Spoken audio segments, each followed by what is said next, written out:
January 1, Boston, Mass. A rainy, gloomy day. Speeches tonight at the Tremont Temple. But so terribly rainy that there's no possibility of reaching there. I sent a letter to Mother today, which I wrote last night, the latest hour nearly of the old year. The year renews its birth today, with all of its hopes and sorrows. Uncertainty and doubt are in its wake. To me and mine, I know not, but may God enable me, whatever may be my lot, to murmur not, but patiently bear and wait and labor.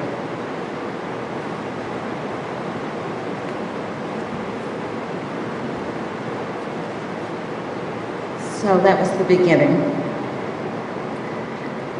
I traveled to South Carolina, I traveled to North Carolina, I traveled to Paris, to France for research.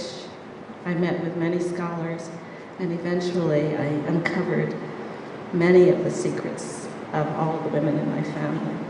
But now I'm writing another book to take up where this one left off, so I'll have to start my research all over again.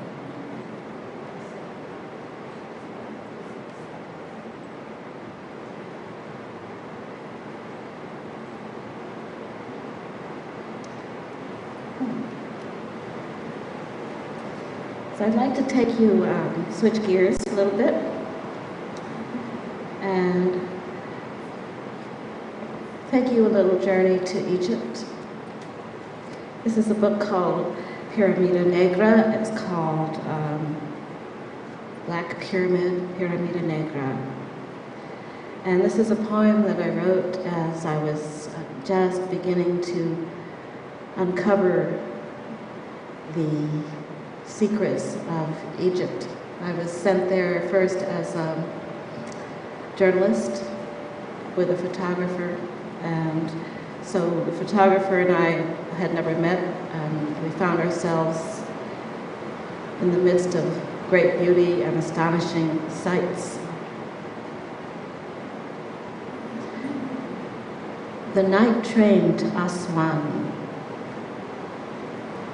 The sleek German train is run by French wagon-lits and staffed by Egyptians. Dinner is served in my compartment. It is airline food, but somewhat tastier.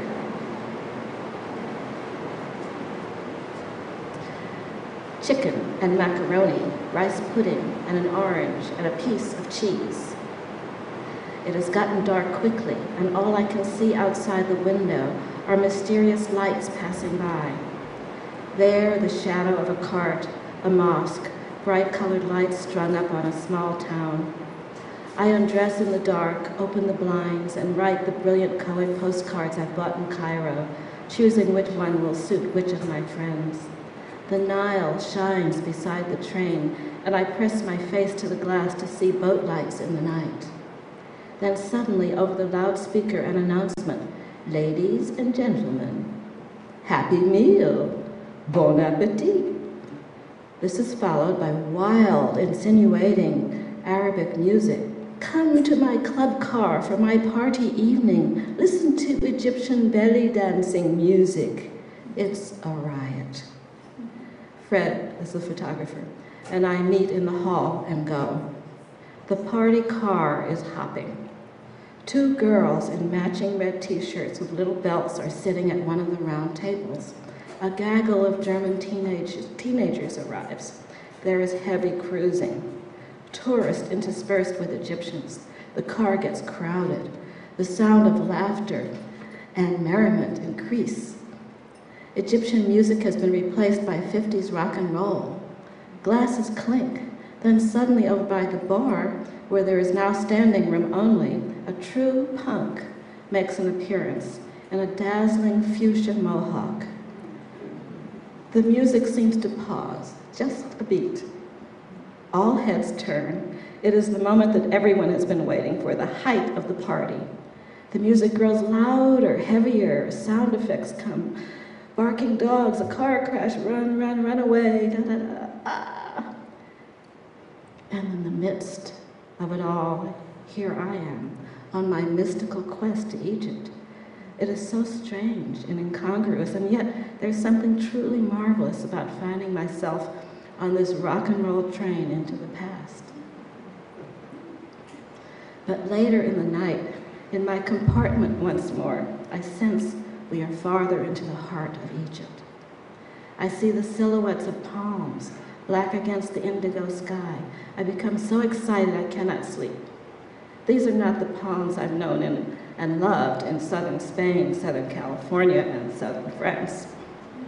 These are Egyptian palms, distinctively shaped, looming tall, majestically fronded. This is, I tell myself, scarcely believing it, the real McCoy. Finally, I force my eyelids to close, but I awaken from time to time to see them passing by the window. In the morning, I am awake in a rush. My eyes are wide, a golden vista, absolutely no fooling pale gold. Lush palms, houses, clusters of palms and more palms dot the landscape. I'm so excited that I throw on some clothes and make a mad dash for the club car, where the windows are bigger, stepping on the porter's feet as I dash by.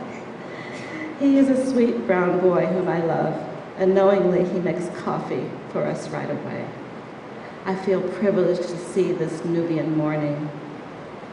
A woman is hanging up sheets, a few men walking in the fields, a donkey being urged along. At 6 a.m., I watch sleepy tourists descend at Luxor's.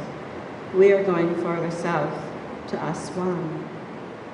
I watch them walking away down the platform as if in a dream, glad that I am continuing on.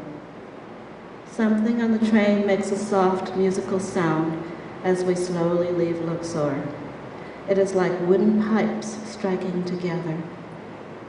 A ribbon of a road beside the train, though black, appears blue because of the light. A donkey cart goes by at a canter. A man and a small child in blue sit in back. So many donkeys.